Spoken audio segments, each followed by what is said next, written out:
Bismillahirrahmanirrahim. Assalamualaikum warahmatullahi wabarakatuh. Selamat sore teman-teman semuanya. Berjumpa kembali dengan mata kuliah statistik gizi di sore hari ini. Semoga ini teman-teman pada semangat kuliah ya, meskipun kita via online. Di pertemuan kedua ini, saya akan membahas tentang konsep statistik dan teknik pengambilan sampel.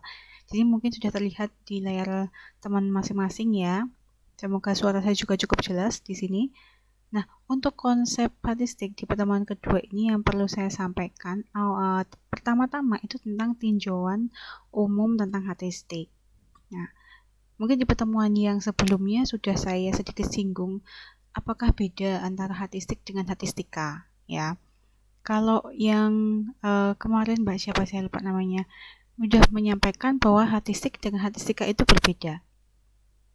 Statistik itu bisa dikatakan sebagai suatu kumpulan data, ya, numerical description di sini secara umumnya, atau juga bisa disebut sebagai ciri dari objek yang kita amati, sebagian dari objek yang kita amati.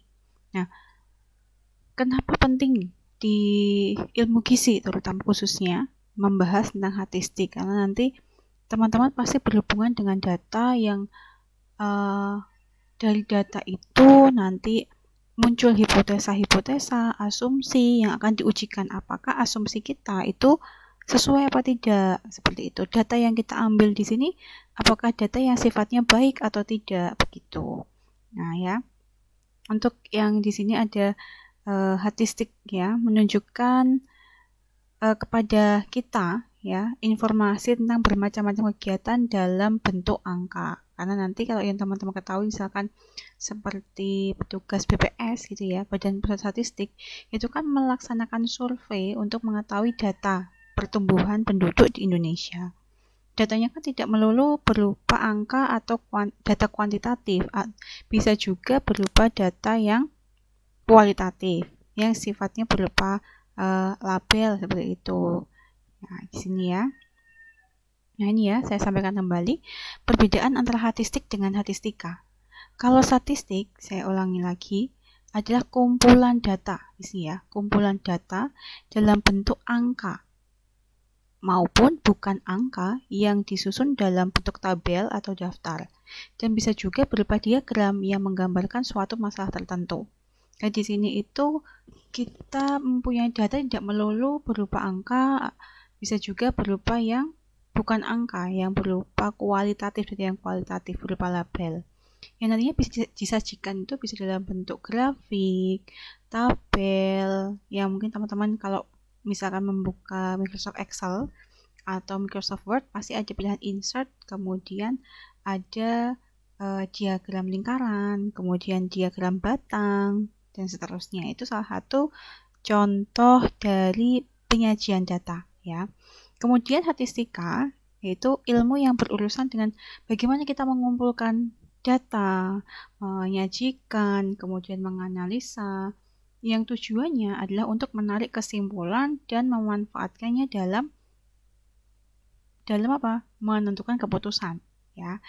Yang mana keputusan yang diambil ini kan sudah melalui tahapan-tahapan, yaitu dikumpulkan dulu, kemudian kita buat dalam bentuk penyajiannya bisa tabel, bisa diagram untuk mempermudah kita dalam menginterpretasikan data, kemudian kita analisa. Nah, dari tahapan-tahapan ini kita bisa mengambil keputusan yang tepat di situ. Itu adalah definisi dari statistika. Bisa dipahami ya sampai sini perbedaan antara statistika dengan statistik. Nah, kemudian kegunaannya apa toh? Nah, kegunaannya di sini adalah untuk analisa data, kemudian bisa berupa metode forecasting atau peramalan, dan juga uji hipotesis atau inferensial. Itu adalah kegunaan dari statistik. Analisanya berupa apa?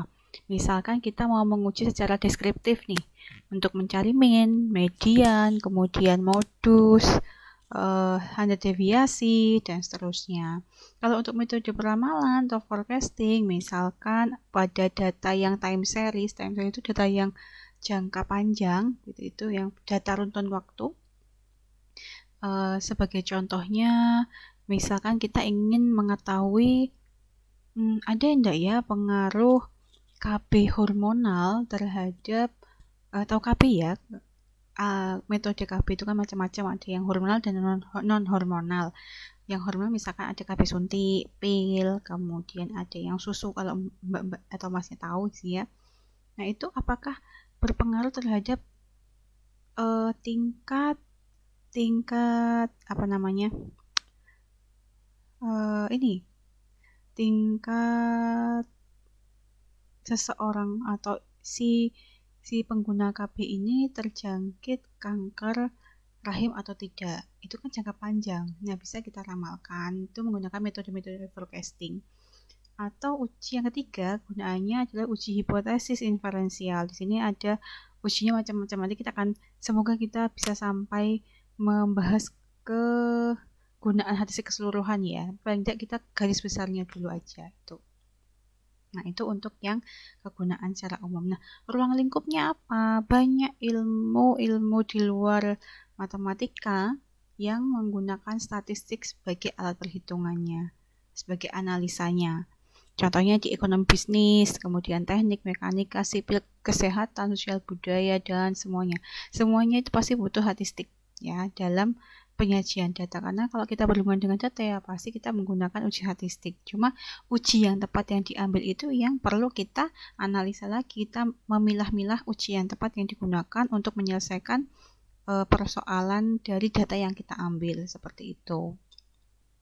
Nah, bagian dari ilmu statistik di sini itu ada statistik deskriptif dan statistik induktif atau inferensial. Jadi ada dua ya, statistik deskriptif dan inferensial.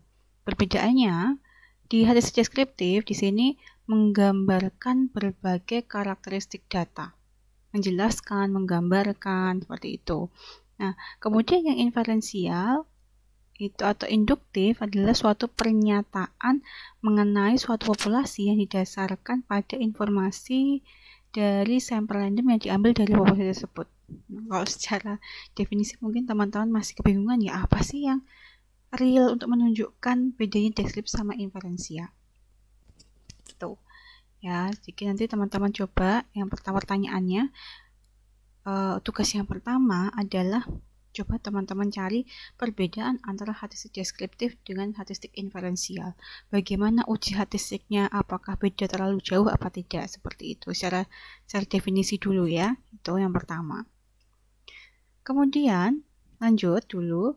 Bagian ilmu statistik adalah teori probabilitas, analisis keputusan, ya. Oh, ini tadi ya. Jadi kalau di statistik, mungkin teman-teman dulu pernah mempelajari tentang peluang, ya itu juga termasuk bagian dari ilmu statistik. Yang mana peluangnya adalah, probabilitas adalah peluang yang menunjukkan tingkat keyakinan tentang terjadinya suatu peristiwa. Kemudian juga ada analisis keputusan. Ini bisa diperhatikan ya. Contohnya ini baru kita mengenal aja biar teman-teman tahu statistika itu luas, sangat-sangat luas. Ya, makanya teman-teman di sini itu kalau bisa yuk dari awal dikenal dulu istilah-istilahnya, definisinya agar kalau kedepannya nanti nggak bingung menentukan uji mana yang tepat. Data ini bisa nggak ya kita uji apa yang kita gunakan ya, seperti itu. Itu ya. Nah, belum bosan, belum ngantuk kan ya?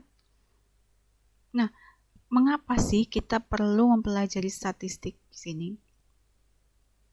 Mengapa perlu mempelajari statistik? Yang pertama adalah menjelaskan hubungan antar variabel. Nah, munculkan istilah variabel. Apa sih variabel? Padahal di awal aja kita belum menyinggung tentang variabel. Jadi nanti kita akan bahas di sini ya, variabel itu apa.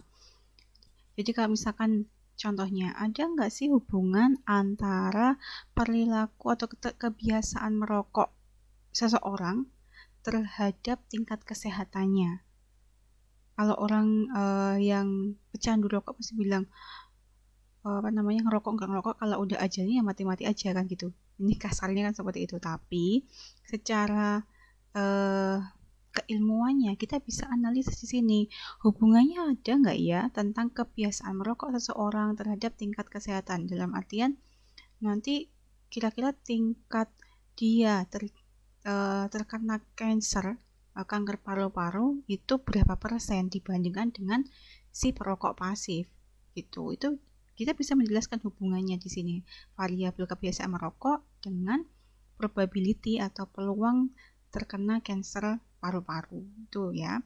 Yang kedua, membuat keputusan lebih baik. Di statistik itu kan ada tahapan-tahapan sebelum kita mengambil kesimpulan. Jadi perlu teman-teman pahami bahwa kalau kita menentukan keputusan, mengambil kesimpulan, itu harus didukung oleh data dan metode yang tepat. Jadi kita tidak berbekal dengan jari ini katanya ketoi, itu enggak. Kalau di statistik itu kita lebih membicarakan buktinya itu dari data. Ya.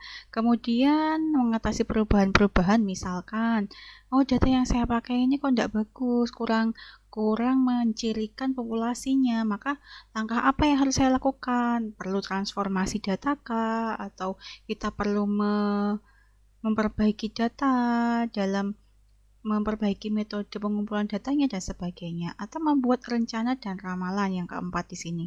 Nah, kita bisa meramalkan, misalkan kita punya suatu perusahaan atau bekerja di suatu perusahaan tentang finance ya, misalkan pada si saham gitu. Kira-kira nih nanti saham kita bakal anjlok apa tidak? Nah, ketika anjlok apa tidaknya itu kan bisa diantisipasi ketika kita punya data-data sebelumnya, kemudian kita bisa meramalkan. Itu kan ada tekniknya sendiri. Nah, ini juga adalah peranan dari statistik. Seperti itu. Itu ya, nanti ketika teman-teman ada pertanyaan boleh ditanyakan di grup WA atau ketika nanti di e-learning kita buka forum diskusi akan dibuka di situ ya. Nanti saya jelaskan kembali ketika ada poin-poin yang kurang jelas. Nah, di sini saya tadi menyampaikan bahwa di statistik itu sebelum mengambil kesimpulan ada langkah-langkah yang harus dilalui, ya kan? Nah, ini disebut metodologi statistiknya. Mengidentifikasi persoalan yang pertama. Apa sih permasalahan kita? Kenapa masalah ini muncul? Nah, ini kita identifikasi dulu persoalannya, apa yang akan ingin dicapai, apa yang ingin diolah, dan seterusnya. Kemudian setelah kita tahu masalahnya, identifikasi masalahnya, kumpulkan data-data atau fakta-fakta yang ada yang mendukung persoalan kita. Misalkan untuk mengetahui keberhasilan program KB, itu kan kita perlu mensurvei, misalkan di suatu tempat, mensurvei beberapa keluarga yang misalkan ada yang pakai program KB atau ada yang tidak mengikuti program KB. Nah, yang menggunakan program KB ini apakah berhasil? Jarak kelahiran anak itu apakah sesuai apa tidak? Kemudian yang tidak pakai KB apakah sering kebobolan, misalkan anaknya banyak gitu. Kalau kita menggunakan program KB kan bisa mengatur jarak kelahiran antara anak satu dengan yang lain ya. Nah, ini masalahnya di sini misalkan ya, identifikasi masalahnya adalah tingkat keberhasilan program KB ini dilihat dari penggunaan atau apakah program KB sudah tepat guna sehingga tujuan atau misinya program KB ini tercapai, visi misinya. Kemudian kita kumpulkan fakta-faktanya. Faktanya apa? Ya kita survei ke ibu-ibu di suatu tempat, misalkan ambil di kota A. Ada sekitar dikatakan di kota A, di desa B gitu. Jadi dipersempit lagi, jangan di kota A kan luas. Ibu-ibunya kan banyak, ibu-ibu hamil atau yang belum hamil. Nah, ini persempit, ambil sampel ya yang mencirikan populasi.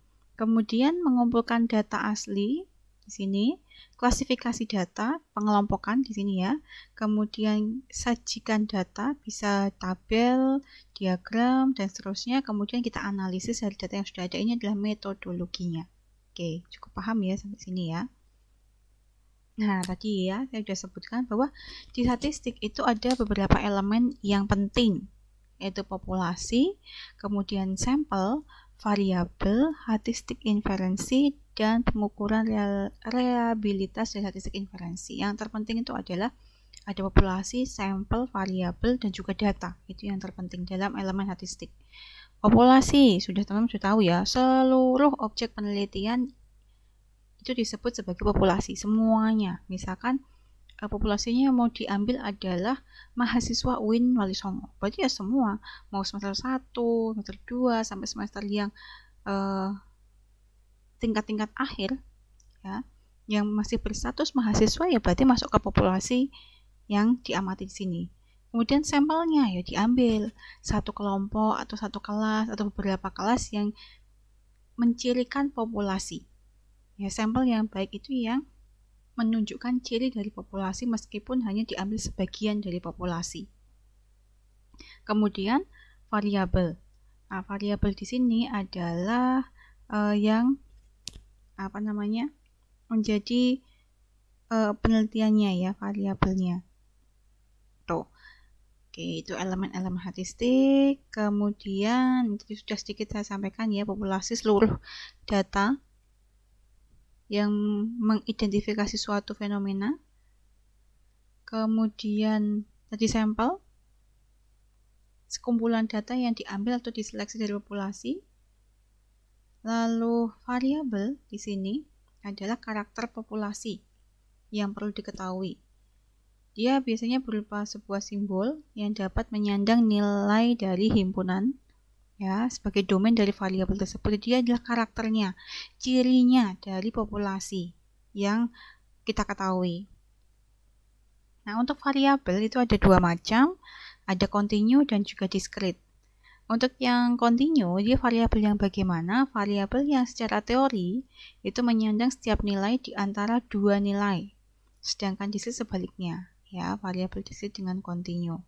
Misal nih, katakanlah mahasiswa A itu ya, tingginya dapat bernilai, ini pendek banget ya. Misalkan 180 atau 179,5 atau misalkan 178,1, kan tergantung pada tingkat akurasi. Pernah dicek diukur tinggi badannya ya. Nah, kita berdiri di tembok, ada alatnya, misalkan teman-teman yang bikin SIM waktu kir itu kan seringnya ada yang diukur tinggi badan, berat badan ya. Itu kan tingkat akurasinya kan berbeda-beda, tergantung si perawatnya atau petugas yang mengecek tinggi badannya bisa selisih 1-2 cm seperti itu kan. Ini yang kontinu. Kemudian kalau yang discrete, nah di sini maksudnya discrete bagaimana? Misalkan ada sejumlah n anak dalam sebuah keluarga yang bernilainya bisa salah satu dari 0, 1, 2, 3, tapi tidak mungkin 2,5. Anak keberapa? Anak 3,4. Tidak mungkin ya. Berarti kalau ditanyain anak yang keberapa ini? Anak kedua, anak pertama, atau ketiga. Nggak mungkin anak 2,5 loh. Tapi ya anak 2,5 ya. 2 enggak, 3 belum kan gitu. Nah, ini yang disebut sebagai variabel discrete. Nah, sedangkan statistik inferensi tadi istilahnya adalah dia pada dasarnya itu suatu keputusan atau perkiraan tentang suatu populasi berdasarkan informasi yang terkandung dari suatu sampel. Inferensi, kita menggeneralisasi suatu populasi berdasarkan informasi yang ada dari suatu sampel. Tuh. Itu nanti saya share PowerPoint-nya juga nanti ya, bisa dipelajari. Nah, kembali lagi ke variabel. Data dan variabel itu kan berkaitan ya. Data itu kan sekumpulan datum itu data tunggal, istilahnya adalah datum. Sekumpulan datum yang berisi fakta-fakta serta gambaran suatu fenomena yang dikumpulkan, kemudian dirangkum, dianalisa, yang selanjutnya diinterpretasikan. Nah, sedangkan variabel ada karakteristik dari data yang menjadi perhatian. Ya, tadi misalkan variabel tinggi badan, variabel berat badan, variabel massa otot, kemudian misalkan variabel usia, itu kan juga variabel ya. Nah, ini adalah istilahnya seperti itu. Nah, tipe data, kalau tadi ada statistik tipenya kontinu sama discrete. Nah, di sini tipe data itu juga ada bermacam-macam, kualitatif dan kuantitatif. Udah kebayang ya kualitatif yang seperti apa? Kayak jenis kelamin, kemudian jenis pekerjaan, golongan darah, itu kan masuk kepada data kualitatif yang berupa label atau sifat, bukan berupa angka, tapi bisa kita angkakan nanti. Sedangkan data kuantitatif, data yang betul asli berupa data yang berupa angka, kayak misalkan contohnya seperti tinggi badan, berat badan, umur atau usia, kecepatan, kemudian misalkan apalagi, misalkan yang nilai, begitu kan. Ya, di sini data kualitatif dan kuantitatif. Nah, ada 4 tipe data di sini ya, ada 4 tipe data. Data nominal, ordinal, kemudian kategorik dan numerical. Ada yang menyebutkan nominal, ordinal, interval dan rasio sebenarnya nanti. Jadi ada 4 jenis data ya. Nominal dan ordinal itu masuk pada data kualitatif. Sedangkan interval dan rasio masuk pada jenis data yang kuantitatif. Bedanya apa ini? Jadi ada 4 macam, nominal, ordinal, interval, rasio. Nominal dan ordinal masuk pada data kualitatif. Bedanya adalah kalau nominal dia hanya mengelompokkan saja. Hanya ada satu level pengukurannya. Ya, hanya satu kategori di sini ya. Misalkan seperti jenis kelamin, jadi tidak ada peringkat mana yang lebih tinggi dari kelompok yang ada. Jenis kelamin misalkan perempuan dengan laki-laki derajatnya kan sama, bukan berarti laki-laki lebih baik daripada perempuan, enggak. Kita hanya mengelompokkan berdasarkan jenis kelamin, laki-laki dan perempuan, sudah 2 kelompok saja. Kemudian misalkan tingkat pendidikan itu masuknya ke nominal bukan Bu. Nah, tingkat pendidikan di sini kan ada tingkatannya. Misal lulusan SD, lulusan SMP, lulusan SMA, kemudian lulusan perguruan tinggi, itu kan levelnya kan semakin tinggi. Kalau misalkan teman-teman bekerja dalam suatu instansi, kemudian sistem penggajiannya mau di lulusan SD, lulusan SMP sama semua, itu kan tidak merata ya. Jadi sistem penggajian itu kan berdasarkan apa?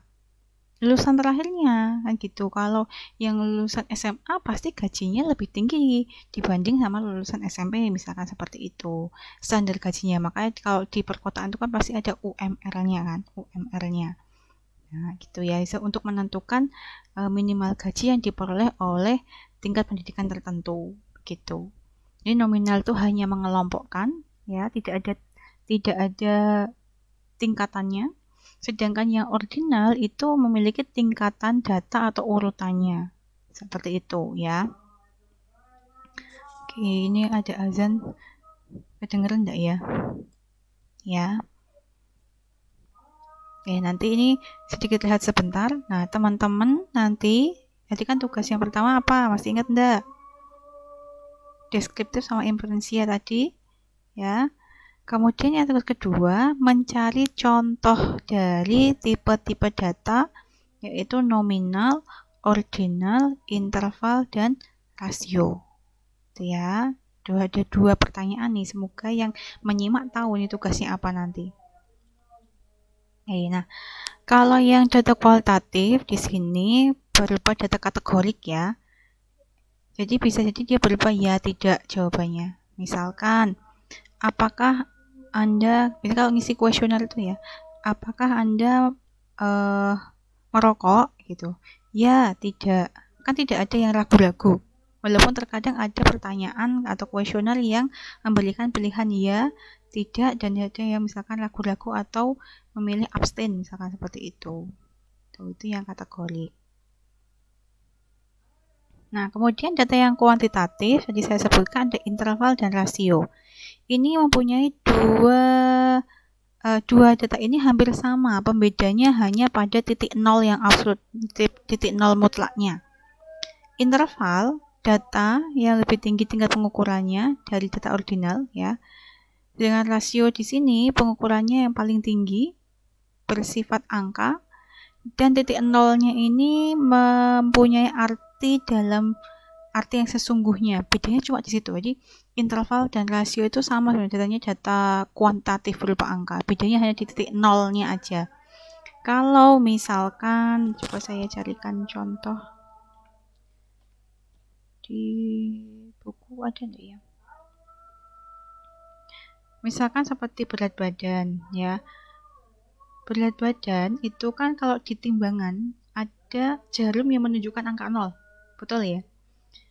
Tapi ketika ada orang yang nyoba nimbang di berdiri di timbangan tersebut, ada nggak kira-kira yang menunjukkan orang ini 0 kg? Kan nggak ada. Ya, beda dengan kondisi di mana kecepatan ketika teman-teman naik sepeda motor, kendaraan 0 km itu ada di posisi apa? Apakah diam, berhenti, dan sebagainya. Itu kan dua data yang hampir sama-sama menunjukkan angka, tetapi pembedanya ada di titik 0. Kalau yang memiliki makna yang sesungguhnya itu rasio. Tapi kalau interval ini ya tidak memiliki titik 0 yang absolut. Nih. Tuh.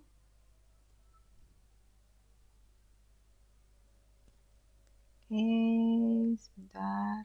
Nah. Oh ya, sebelum saya masuk ke aplikasi komputer ini. Mana ya? Bentar. Oh. Oke, kita lanjutkan lagi. Kembali lagi ke jenis-jenis data. Tadi sudah disebutkan bahwa ada data nominal, ordinal, interval, dan rasio ya. Nah, di sini sudah muncul di layar teman-teman itu ada beberapa contoh. Baru satu contoh ya, bukan beberapa. Satu contoh yang diambil misalkan dari satu kakak, satu keluarga. Ada 5 orang yang sebagai sampel, ada si anak, bapak, cucu, dedi, mbah. Kalau teman-teman perhatikan di sini ada ndak ya yang keliru atau ada ndak ya data yang tidak sesuai dengan data yang sebenarnya yang diminta diharapkan. Diperhatikan untuk kolom nama, anggaplah itu namanya. Kemudian di kolom ketiga ada gender atau jenis kelamin. Nah, di sini itu termasuk pada data yang nominal. Ya, kelompoknya ada berapa? 2, yaitu pria dan wanita. Anak 1, berarti dia si anak ini jenis kelaminnya adalah pria. Nah, bapak itu kan harusnya pria ya. Nah, di sini salah. Jenis kelamin yang dikelompokkan adalah 2, berarti ada data yang salah. Karena dalam pengumpulan data itu pasti ada human error-nya. Ya, ada yang keliru itu wajar, hanya harus ada batasannya. Persentase keliru dalam satu data yang dikelompokkan itu tidak boleh lebih dari 5%. Ya, kemudian si cucu, ada dedi juga mbah. Nah, ini ada kekeliruan kan di sini, diperhatikan. Kemudian untuk yang di kolom keempat, tingkat pendidikan. Tingkat pendidikan ya di sini ada 1 2 3 4 yang mana 1 SD, 2 SMP, 3 SMA, 4 perguruan tinggi. Nah, ini kalau dicek menurut teman-teman yang keliru enggak? Ada, yaitu di dedi ini, si sampel keempat, kelompoknya menunjukkan kelompok kelima, padahal di kategori yang tingkat pendidikan hanya ada 4 kelompok. Nah, ini menunjukkan ada tingkatannya, berarti dia ordinal ya. Kemudian variabel berikutnya adalah suhu badan. Dicek masing-masing ya. Ternyata suhu badannya 35, 37, 38 dan seterusnya. Ini adalah interval. Dan rasio itu contohnya adalah tinggi badan misalkan. Tuh. Nah, kalau diperhatikan suhu dengan tinggi badan ini kan sama-sama kuantitatif atau berupa angka ya, bilangan. Tetapi yang membedakan ada nilai nol mutlaknya. Jadi ya, secara definisi diingat lagi mana yang memberikan nilai nolnya itu nilai nol yang sebenarnya antara suhu badan dan tinggi badan. Agar teman-teman tahu bedanya apa. Tetapi nanti ketika sudah masuk ke software, misalkan SPSS gitu, dua-duanya dianggap data yang interval. Ya. Karena kalau di SPSS kan memahami hanya nominal, ordinal, dan scale itu adalah tipe data yang mencakup keduanya, interval dan rasio. Begitu. Ya, itu contohnya tadi ya. Ini lanjut. Nah, ada juga data ya menurut waktu pengumpulannya. Ada cross-sectional data dan time series data. Kalau untuk yang cross-sectional, dia adalah data yang dikumpulkan pada waktu tertentu. Ya, waktunya itu pendek dibanding yang time series atau time series itu data yang kurun waktunya cukup panjang gitu. Nah, kalau yang cross-sectional di sini dia kurang tepat jika digunakan dalam metode peramalan kan, jangka waktunya cukup pendek ya. Jika yang sering digunakan metode peramal adalah time series data, data yang dikumpulkan selama kurun waktu tertentu. Gitu. Kemudian, nah, cara pengumpulan data yang perlu teman-teman ketahui di sini itu adalah ada wawancara interview, kemudian ada kuesioner atau angket, lalu observasi atau pengamatan, kemudian ada tes skala objektif ya. Nah, di sini mungkin teman-teman pasti sudah ada beberapa metode yang digunakan dalam pengumpulan data. Paling tidak pernah mencoba tahu gitu seperti apa, atau paling tidak jadi respondennya ya. Misalkan itu pada wawancara atau interview, pernah nggak ditanyain sama orang, Mbak Thomas gitu, boleh bantu kita mengadakan penelitian, berusaha wawancara karena Mas atau Mbaknya ini cocok sebagai salah satu sampel misalkan karena sudah memenuhi variabel yang diharapkan kayak gitu ya. Nah, ini wawancara interview, kita bisa mendapatkan data ya, data primer atau data sekunder nantinya itu dari teknik wawancara. Yang kedua adalah kuesioner atau angket. Nah, untuk yang kuesioner atau angket pasti sering ngisi kan, misalkan ada angket yang kita isi puas tidak puas untuk mengetahui tingkat kepuasan pelayanan dari suatu misalkan tempat wisata atau restoran atau misalkan supermarket. Ini kan memberikan misalkan angket untuk mengetahui tingkat kepuasan konsumen terhadap pelayanan mereka. Nah, untuk konsumen ini ada kuesioner. Nah, untuk kuesioner atau angket ini memang ada kelemahannya sebenarnya ya. Jadi bisa jadi tidak semua pertanyaan itu kan dijawab. Kita sebagai responden kan kadang ada yang jawab nggak usah lah ya, nggak apa-apa misalkan gitu. Kali itu bisa menyebabkan angketnya itu nggak valid kayak gitu. Kemudian jawaban juga bisa memberikan jawaban yang tidak akurat karena faktor ketidakjujuran. Sebagai responden kadang ngisi asal aja yang penting diisi gitu kan tuh. Kemudian kuesioner tidak bisa dikembalikan. Dalam artian kalau udah diisi ya udah kan gitu ya. Nah, kelebihannya apa? Kelebihan dari kuesioner atau angket itu bisa dilakukan dalam skala besar. Sampelnya bisa banyak. Biayanya bisa lebih murah karena tidak perlu mengirim banyak orang. Kemudian memperoleh jawaban yang sifatnya pribadi. Kalau yang wawancara tadi kan kita mungkin kalau responden yang diharapkan banyak perlu tim yang banyak juga ditanyain satu-satu seperti itu ya. Misalkan seperti itu. Kemudian observasi atau pengamatan. Langkah berikutnya untuk yang observasi yang bisa digunakan dalam pengumpulan data, kita mengumpulkan data dengan mengamati atau mengobservasi objek penelitian atau juga peristiwa ya, berupa manusia atau benda mati ataupun alam seperti itu. Nah, orang yang melakukan observasi di sini disebut sebagai observer atau pengamat, sedangkan alat yang digunakan atau alat yang dipakai ya disebut sebagai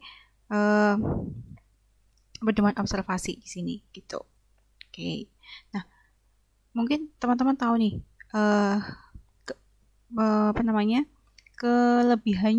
kelebihannya dari observasi itu apa? Misalkan data yang diambil, data yang kita dapatkan di sini kan mesti lebih dapat dipercaya karena kita melakukan dengan pengamatan sendiri. Itu salah satu kelebihannya.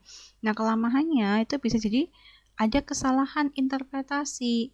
Itu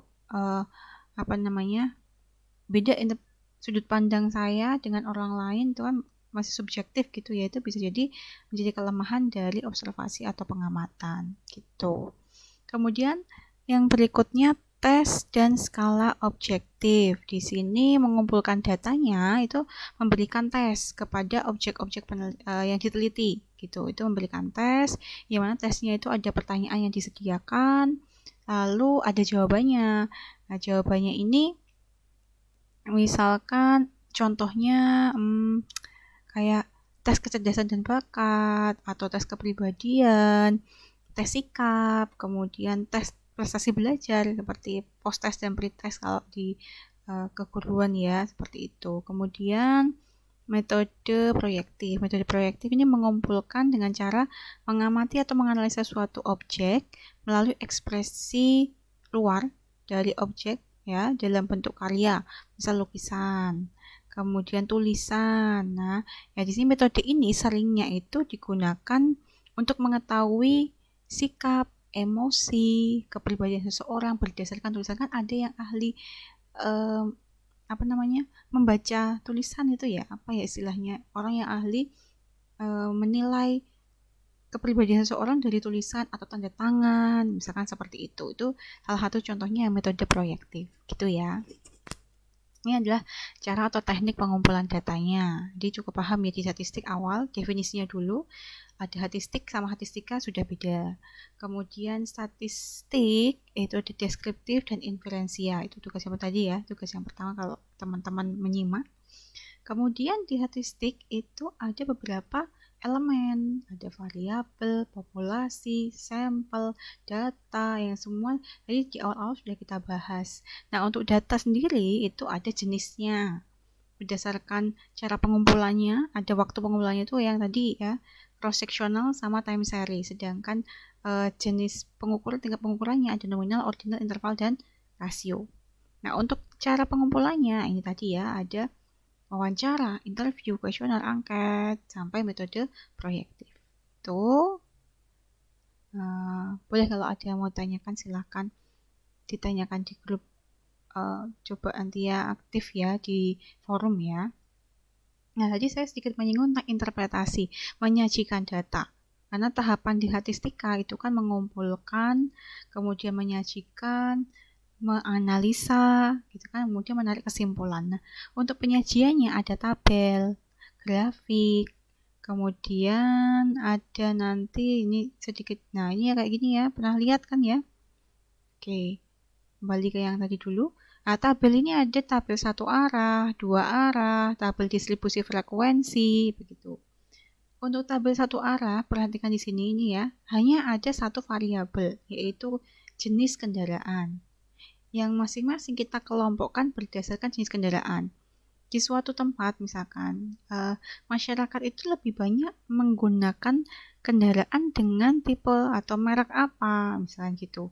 Honda, Suzuki, apa Kawasaki, apa Yamaha, apa Mochin, motor Cina, gitu ya. Kan seringnya kalau orang-orang bilang, yo lu numpak Honda, padahal yang dipakai itu bukan merek Honda kan gitu ya, karena ya sama aja kayak brand ya, udah melekat ke jiwa itu tentang brand. Kayak odol bilangnya Pepsodent, mie bilangnya Indomie, padahal banyak brand seperti itu.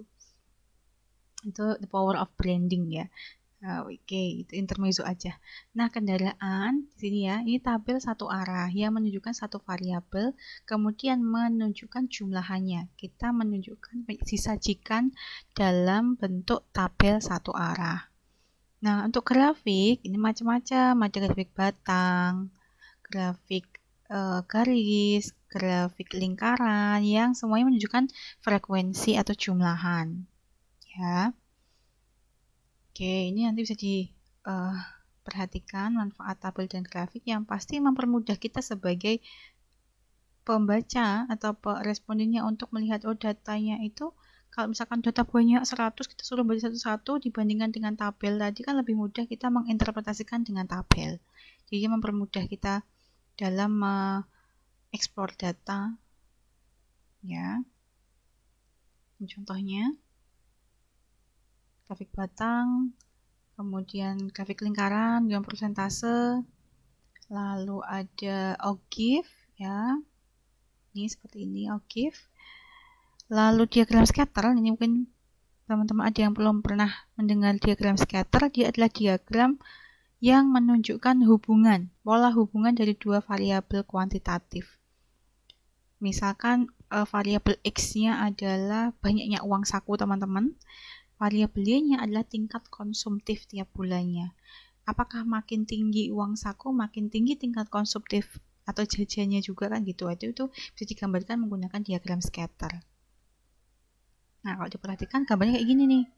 Ini naik polanya, pola titik-titiknya ini turun, kemudian ini membentuk, biasanya itu melingkar atau oval di tengah-tengah gitu, tandanya dia nggak ada hubungan. Kalau yang naik ini pola positif, hubungan positif, ya semakin X-nya besar, X-nya juga semakin besar.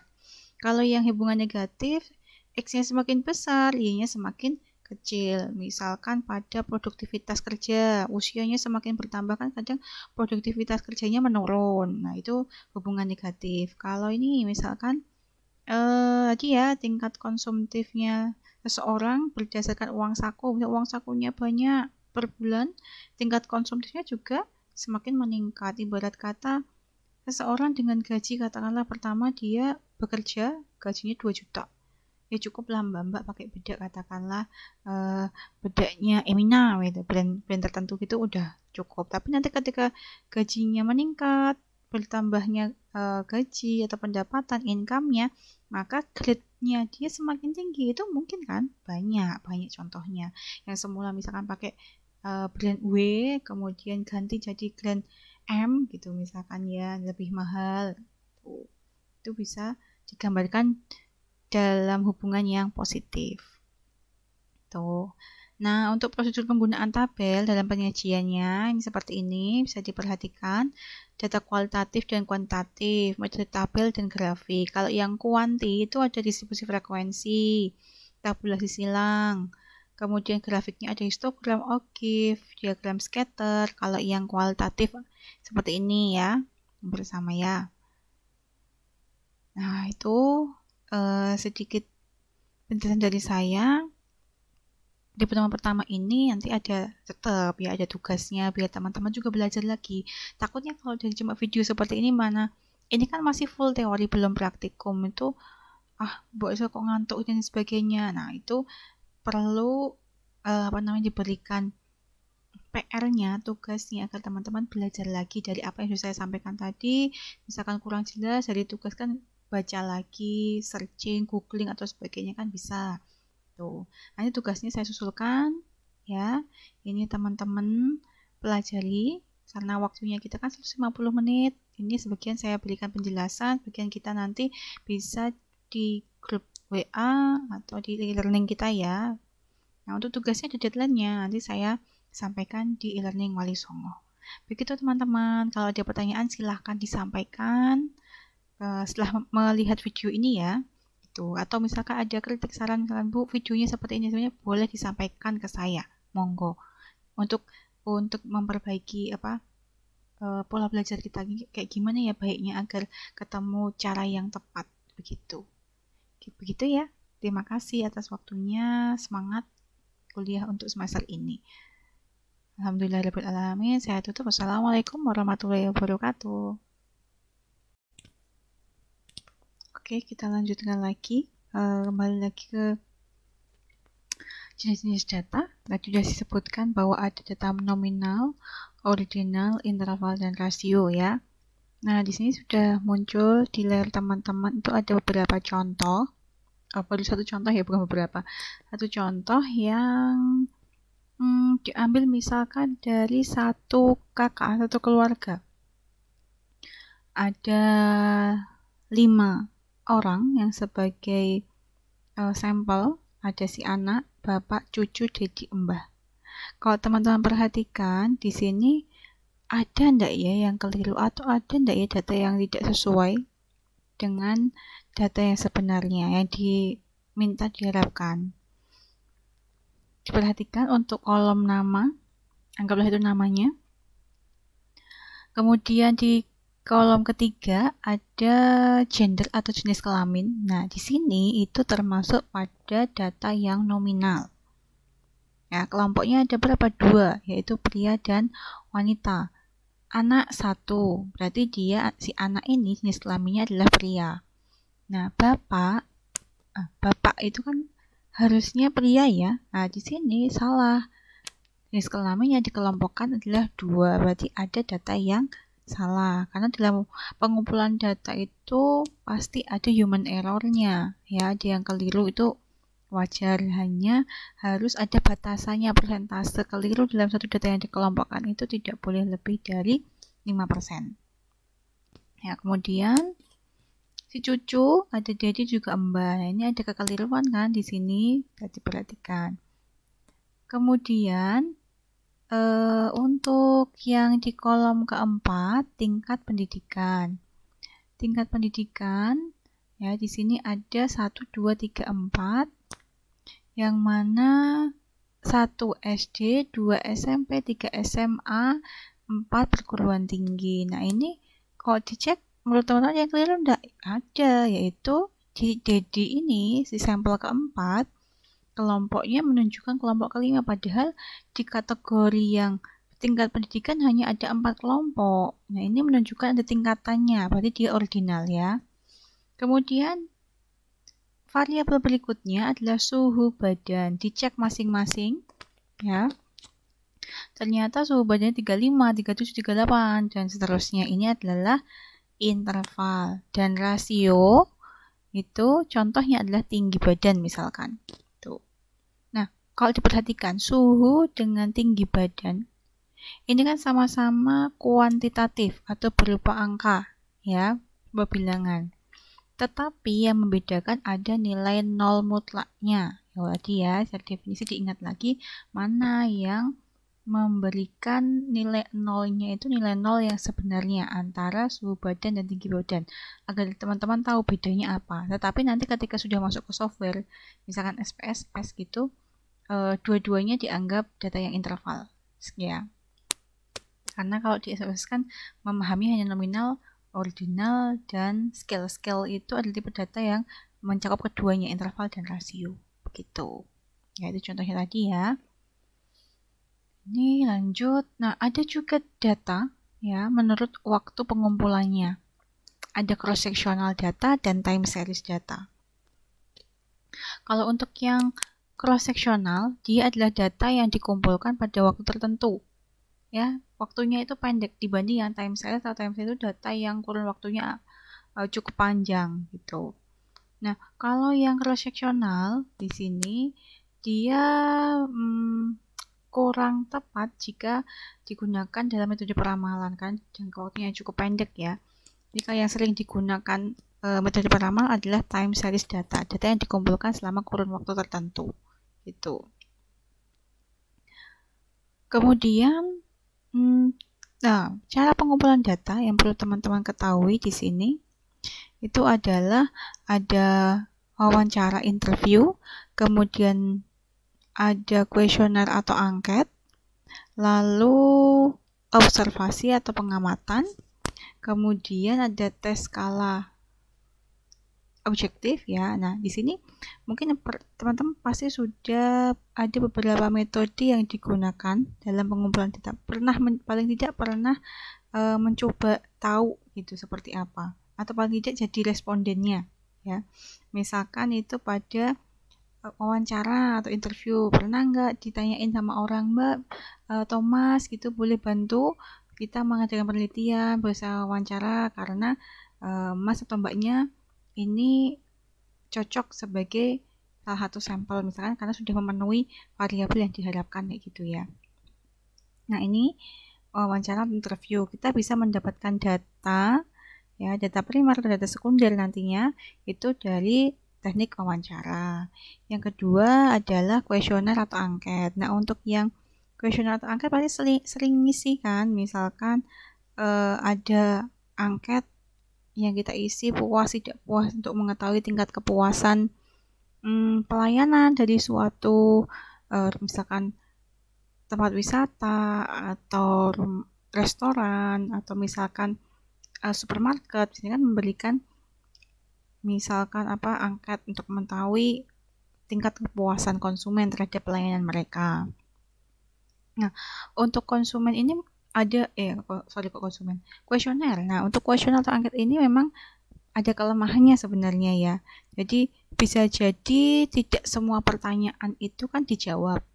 Kita sebagai responden kan kadang ada yang jawab nggak usah lah ya, nggak apa-apa misalkan gitu. Kalau itu bisa menyebabkan angketnya itu nggak valid kayak gitu. Kemudian jawaban juga bisa memberikan jawaban yang tidak akurat karena faktor ketidakjujuran. Sebagai responden kan kadang ngisi asal aja yang penting diisi gitu kan tuh. Kemudian kuesioner tidak bisa dikembalikan. Dalam artian kalau udah diisi ya udah kan gitu ya. Nah, kelebihannya apa? Kelebihan dari kuesioner atau angket itu bisa dilakukan dalam skala besar. Sampelnya bisa banyak. Biayanya bisa lebih murah karena tidak perlu mengirim banyak orang. Kemudian memperoleh jawaban yang sifatnya pribadi. Kalau yang wawancara tadi kan kita mungkin kalau responden yang diharapkan banyak perlu tim yang banyak juga ditanyain satu-satu seperti itu ya. Misalkan seperti itu. Kemudian observasi atau pengamatan. Langkah berikutnya untuk yang observasi yang bisa digunakan dalam pengumpulan data, kita mengumpulkan data dengan mengamati atau mengobservasi objek penelitian atau juga peristiwa ya, berupa manusia atau benda mati ataupun alam seperti itu. Nah, orang yang melakukan observasi di sini disebut sebagai observer atau pengamat, sedangkan alat yang digunakan atau alat yang dipakai ya disebut sebagai pedoman observasi di sini gitu. Oke. Nah, mungkin teman-teman tahu nih kelebihannya dari observasi itu apa? Misalkan data yang diambil, yang kita dapatkan di sini kan mesti lebih dapat dipercaya karena kita melakukan dengan pengamatan sendiri. Itu salah satu kelebihannya. Nah, kelemahannya itu bisa jadi ada kesalahan interpretasi. Itu beda sudut pandang saya dengan orang lain itu kan masih subjektif gitu ya, itu bisa jadi menjadi kelemahan dari observasi atau pengamatan gitu. Kemudian yang berikutnya tes dan skala objektif. Di sini mengumpulkan datanya itu memberikan tes kepada objek-objek yang diteliti gitu. Itu memberikan tes, yang mana tesnya itu ada pertanyaan yang disediakan, lalu ada jawabannya.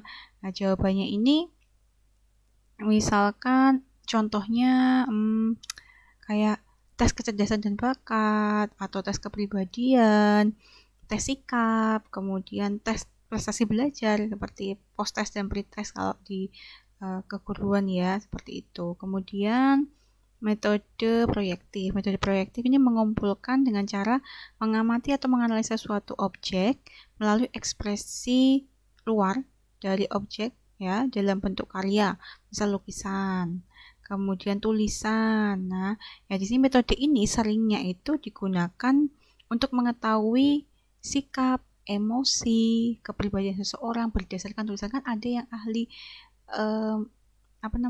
membaca tulisan itu ya, istilahnya, orang yang ahli menilai kepribadian seseorang dari tulisan atau tanda tangan, misalkan seperti itu. Itu salah satu contohnya metode proyektif gitu ya. Ini adalah cara atau teknik pengumpulan datanya. Jadi cukup paham ya di statistik awal, definisinya dulu. Ada statistik sama statistika sudah beda. Kemudian statistik itu ada deskriptif dan inferensia. Itu tugas yang tadi ya, tugas yang pertama kalau teman-teman menyimak. Kemudian di statistik itu ada beberapa elemen, ada variabel, populasi, sampel, data, yang semua tadi di awal-awal sudah kita bahas. Nah, untuk data sendiri itu ada jenisnya. Berdasarkan cara pengumpulannya, ada waktu pengumpulannya itu yang tadi ya, cross-sectional sama time series. Sedangkan jenis tingkat pengukurannya ada nominal, ordinal, interval, dan rasio. Nah, untuk cara pengumpulannya ini tadi ya, ada wawancara, interview, kuesioner, angket, sampai metode proyektif. Tuh, boleh kalau ada yang mau tanyakan silahkan ditanyakan di grup. Coba nanti ya aktif ya di forum ya. Nah, tadi saya sedikit menyinggung tentang interpretasi, menyajikan data. Karena tahapan di statistika itu kan mengumpulkan, kemudian menyajikan, menganalisa, gitu kan, kemudian menarik kesimpulan. Nah, untuk penyajiannya ada tabel, grafik, Kemudian ada nanti ini sedikit, nah ini ya kayak gini ya, pernah lihat kan ya? Oke, kembali ke yang tadi dulu. Nah, tabel ini ada tabel satu arah, dua arah, tabel distribusi frekuensi, begitu. Untuk tabel satu arah, perhatikan di sini ini ya, hanya ada satu variabel, yaitu jenis kendaraan. Yang masing-masing kita kelompokkan berdasarkan jenis kendaraan. Di suatu tempat misalkan, masyarakat itu lebih banyak menggunakan kendaraan dengan tipe atau merek apa, misalnya gitu. Honda, Suzuki, apa Kawasaki, apa Yamaha, apa Mochin, motor Cina, gitu ya. Kan seringnya kalau orang-orang bilang, yo lungo numpak Honda, padahal yang dipakai itu bukan merek Honda kan gitu ya, karena ya sama aja kayak brand ya, udah melekat ke jiwa itu tentang brand. Kayak odol bilangnya Pepsodent, mie bilangnya Indomie, padahal banyak brand seperti itu. Itu the power of branding ya. Oke, itu intermezzo aja. Nah, kendaraan di sini ya, ini tabel satu arah yang menunjukkan satu variabel, kemudian menunjukkan jumlahannya. Kita menunjukkan, disajikan dalam bentuk tabel satu arah. Nah, untuk grafik ini macam-macam, ada grafik batang, grafik garis, grafik lingkaran, yang semuanya menunjukkan frekuensi atau jumlahan. Ya. Oke, ini nanti bisa diperhatikan manfaat tabel dan grafik yang pasti mempermudah kita sebagai pembaca atau respondennya untuk melihat, oh datanya itu kalau misalkan data banyak 100, kita suruh baca satu-satu dibandingkan dengan tabel tadi kan lebih mudah kita menginterpretasikan dengan tabel. Jadi mempermudah kita dalam mengeksplor data. Ya. Contohnya grafik batang, kemudian grafik lingkaran dengan persentase, lalu ada OGIF ya, ini seperti ini OGIF. Lalu diagram scatter, ini mungkin teman-teman ada yang belum pernah mendengar diagram scatter. Dia adalah diagram yang menunjukkan hubungan, pola hubungan dari dua variabel kuantitatif. Misalkan variabel X-nya adalah banyaknya uang saku teman-teman, variabel Y-nya adalah tingkat konsumtif tiap bulannya. Apakah makin tinggi uang saku, makin tinggi tingkat konsumtif atau jajannya juga kan gitu. Itu bisa digambarkan menggunakan diagram scatter. Nah, kalau diperhatikan gambarnya kayak gini nih. Ini naik polanya, pola titik-titiknya ini turun, kemudian ini membentuk, biasanya itu melingkar atau oval di tengah-tengah gitu, tandanya dia nggak ada hubungan. Kalau yang naik ini pola positif, hubungan positif, ya semakin X-nya besar, X-nya juga semakin besar.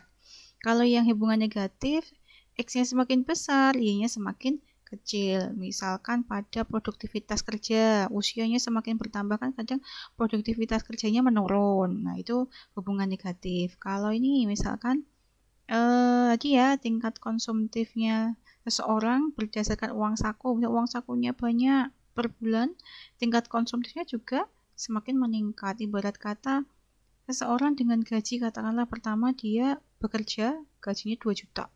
Ya cukup lah mbak pakai bedak katakanlah bedaknya Emina gitu, brand tertentu gitu udah cukup. Tapi nanti ketika gajinya meningkat, bertambahnya gaji atau pendapatan, income-nya, maka grade-nya dia semakin tinggi. Itu mungkin kan banyak contohnya yang semula misalkan pakai brand W kemudian ganti jadi brand M gitu misalkan ya, lebih mahal.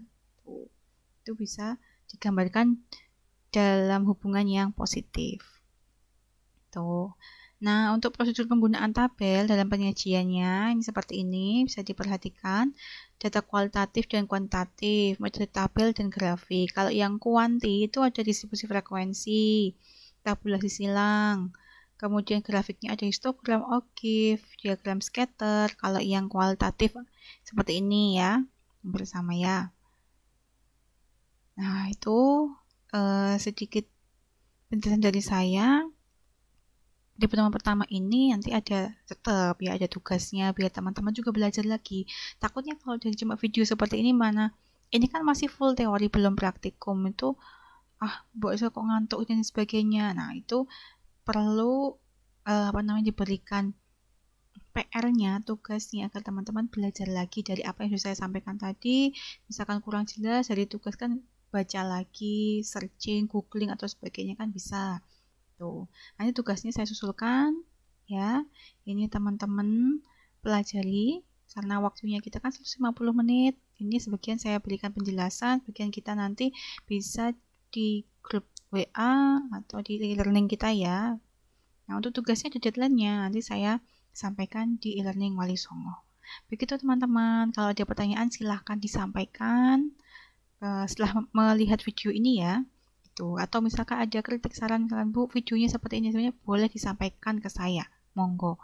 Untuk memperbaiki pola belajar kita kayak gimana ya baiknya agar ketemu cara yang tepat begitu. Begitu ya.